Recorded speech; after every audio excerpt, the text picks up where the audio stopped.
Hi guys, welcome to another video. What do we got for him today, Wayne? John Carpenter's Christine. Such a classic. One of his most underrated films of all time, in my opinion. It's my third favorite Carpenter film. Mine too. Is it your third as well? 100%. Yours goes Halloween, The Thing, Christine? Absolutely. Yeah, me too. Prince of Darkness. Prince of Darkness, I love that movie.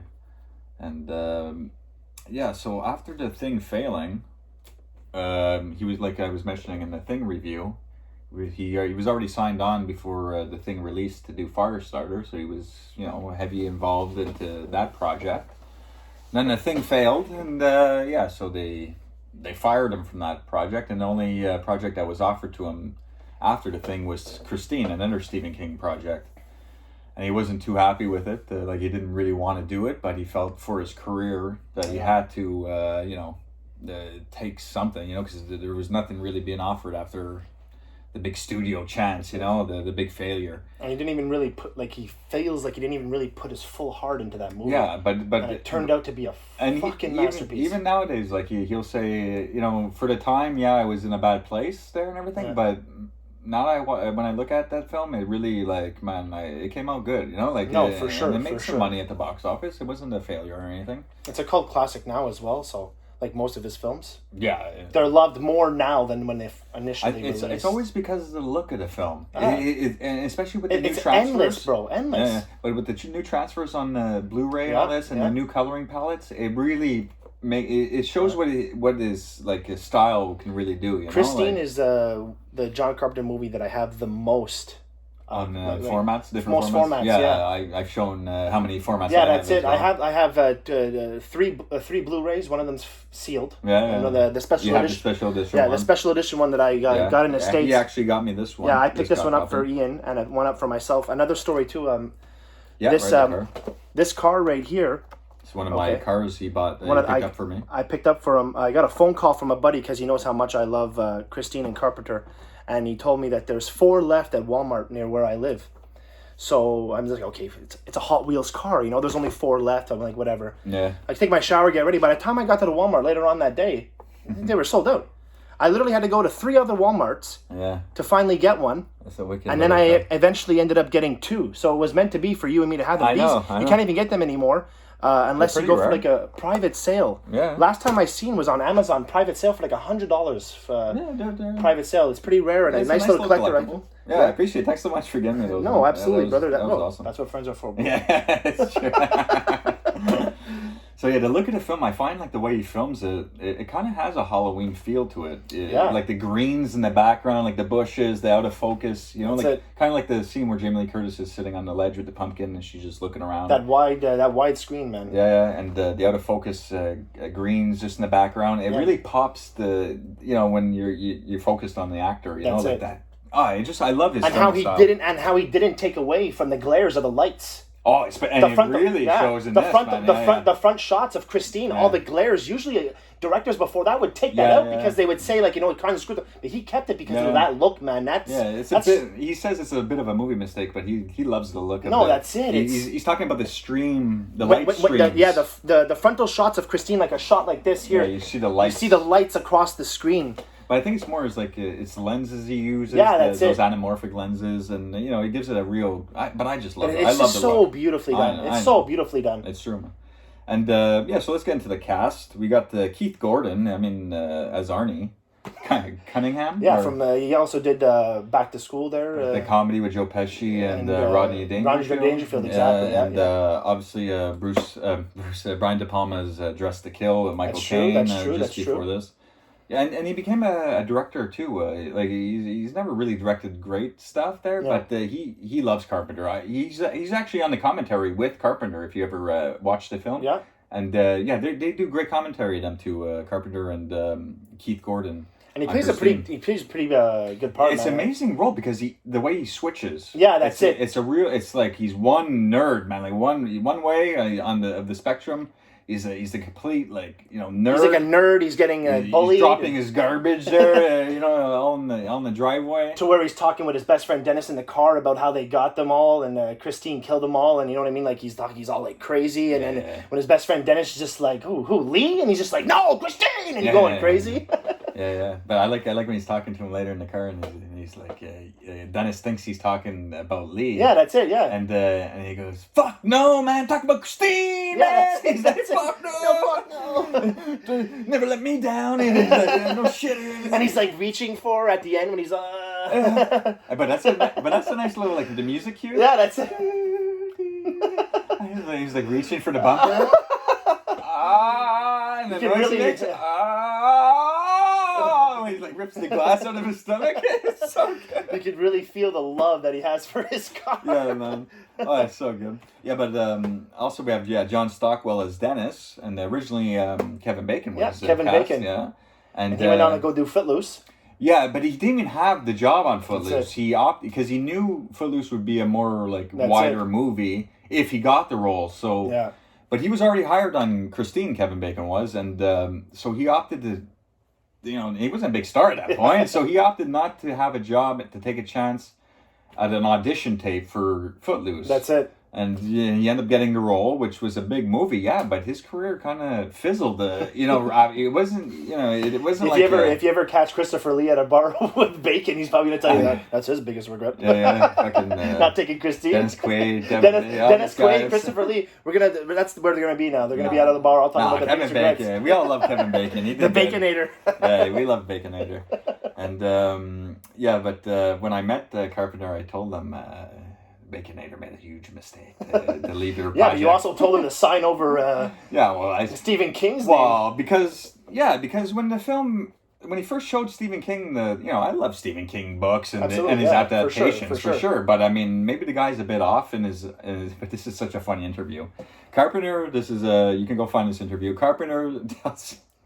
He says when he first showed Stephen King, he loved the film. Like it was like one of the best adaptations up to that point of his work, And then Carpenter said for some reason when the film released, he turned on the film, and then Carpenter goes by, I don't know, he was doing a lot of cocaine in those days, So like who cares what he says?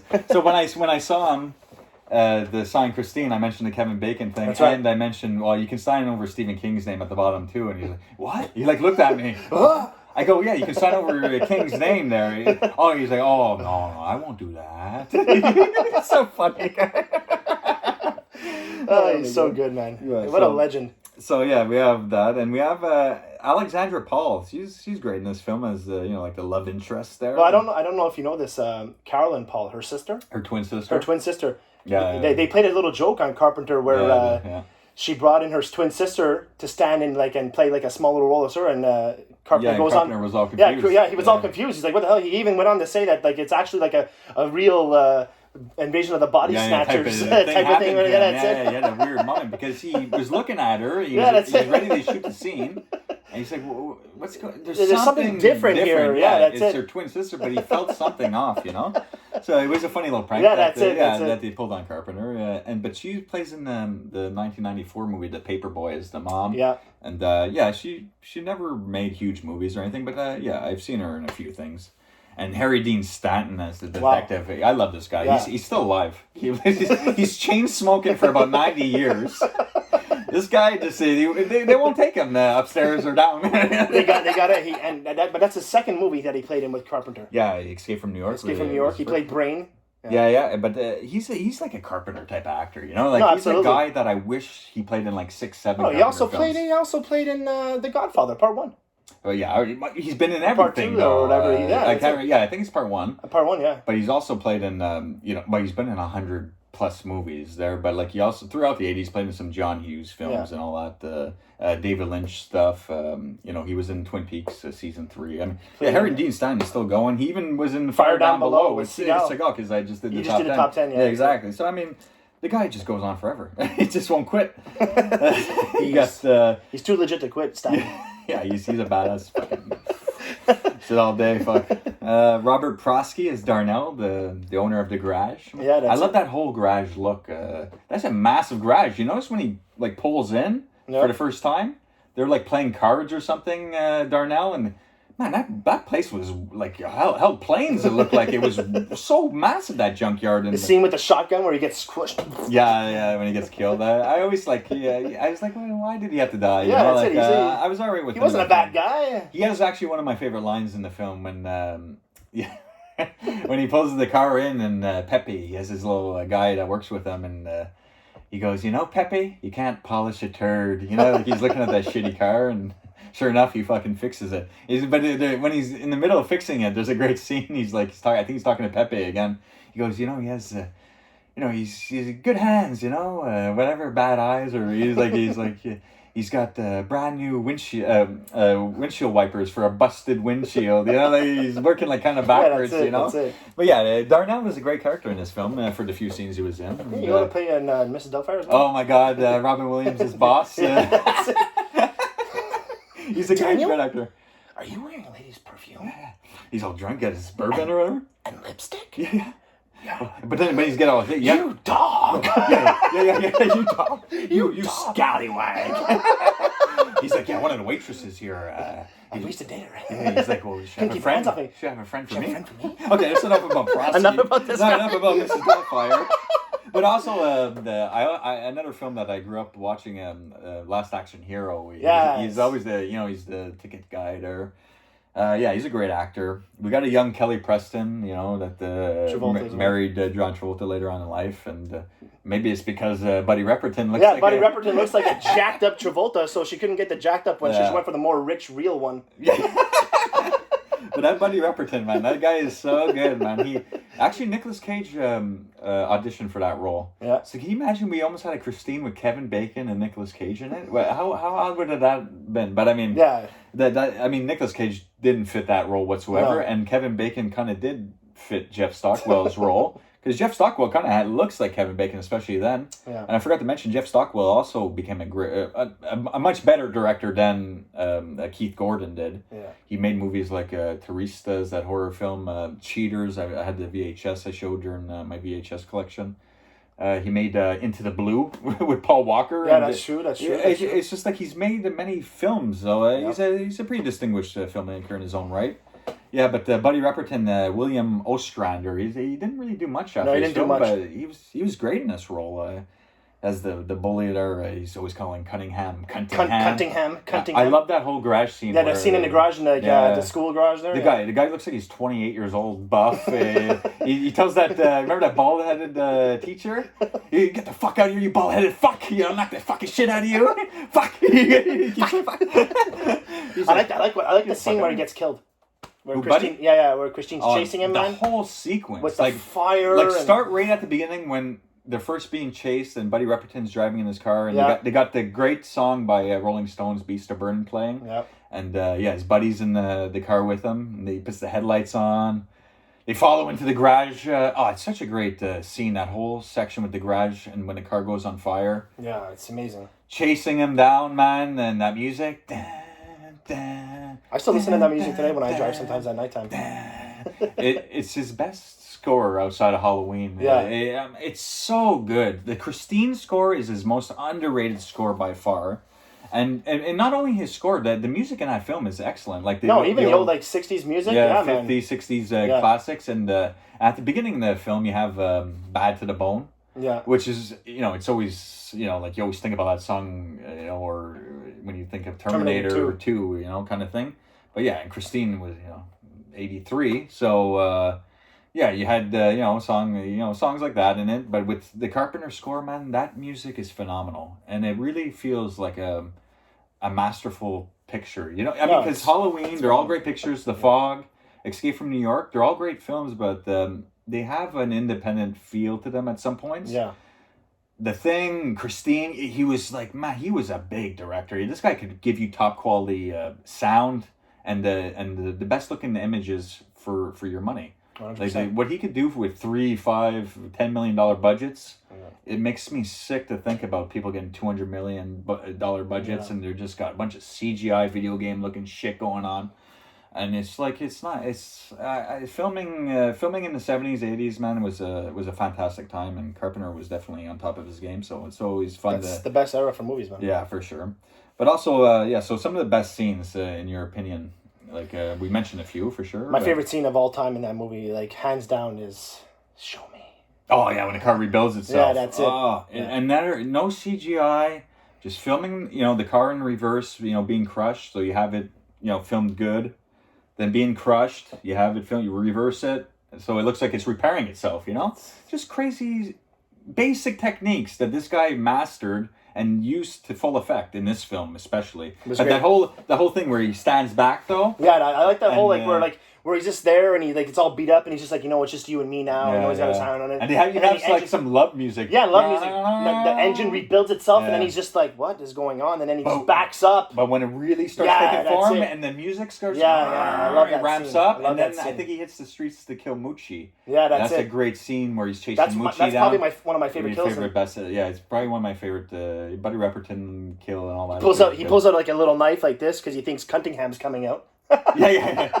But the windows are all blocked out. That's it. Christine, but who knows? Maybe Arnie was still in the car. I'm pretty sure. But that whole chase and then when he fits into like the dock. Yeah, that's it. And it's like squeezing in the car and then it fades to black while he's crushing its legs. Then when Harry Dean Stanton comes and sees him, he's like, they have to scrape his legs up with a shovel. He's like, well, isn't that what you do with shit? Scrape it up with a little shovel. It's just such a good movie. Great lines, they're fantastic actors, man. And there's some other great lines and scenes with Arnie Cunningham and his parents when he's already turned to the evil side. He's like, fuck you. He tells them at the dinner table, one of them took a shit on my dash. What do you think about that? Because I couldn't park my car in your precious driveway.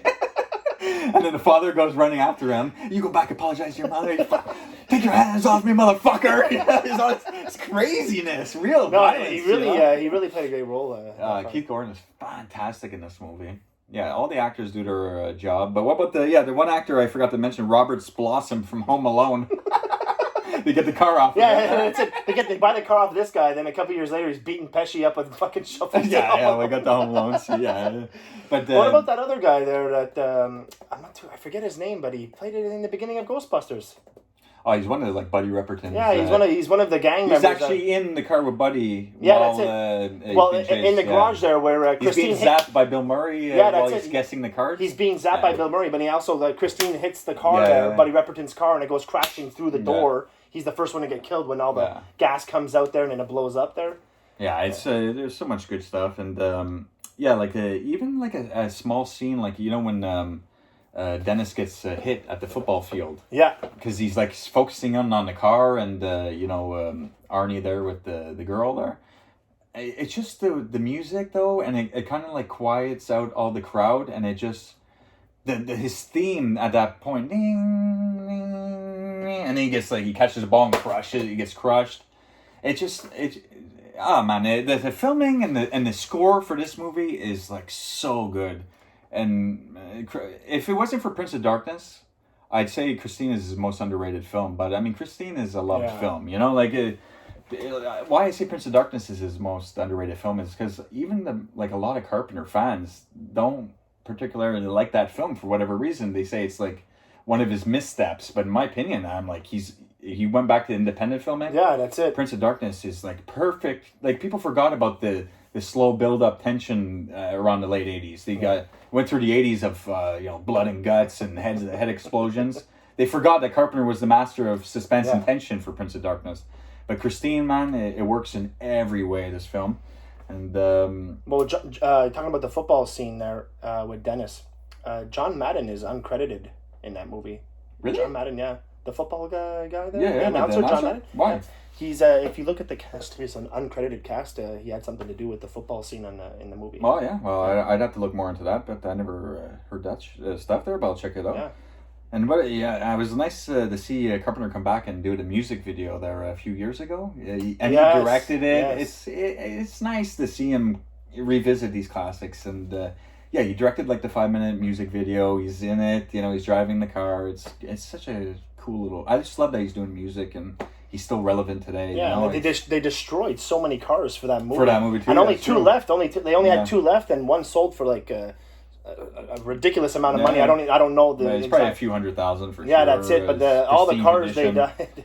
Yeah, well, yeah, they messed up a few cars for sure, but I mean, overall, this I'm so happy he did this film over Firestarter. I'm not a Yeah. huge fan of Firestarter, but maybe if Carpenter had his hands on that and maybe did the score for that as well, who knows? But I mean, still, Christine, it's like it's right up there with The Thing and Halloween. Well, for ever me, you know? since I was 18 years old, I'm 34 now. Yeah. I've owned 5 cars in my life, and every single one Well, his has been named Christine. Yeah.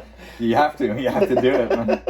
And the ending, I love the ending though. You know, when they're in the garage, the car's already hiding in the garage. Yeah. They're waiting in the tractor, and it's a real good scene. Like He had to take tractor lessons for that.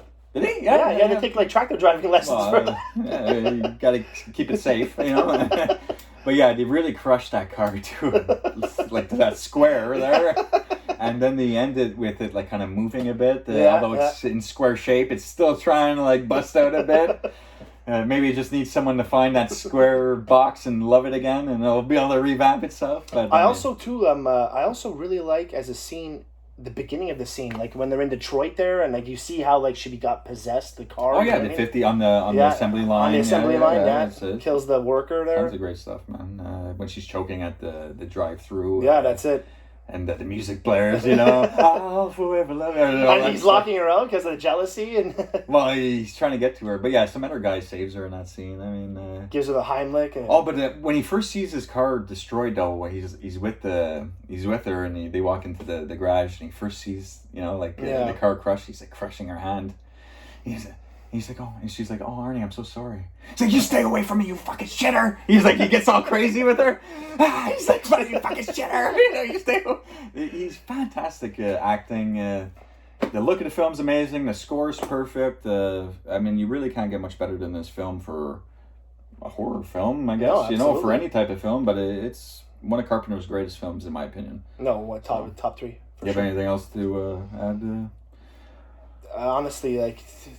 I think we covered everything. Yeah, I think we covered everything, man. We're always going over 20, but I hope you guys enjoyed this review too, there. Yep. We're having fun. We're getting through a lot of reviews, so many more to come, but we have to start with a few Carpenter, That's and right. we'll switch it up and come back to Carpenter and everything. But appreciate all the support too, guys. Yeah, thanks again for watching, guys. Take care. We'll see you in the next video. Have a great day. Bye. Going up.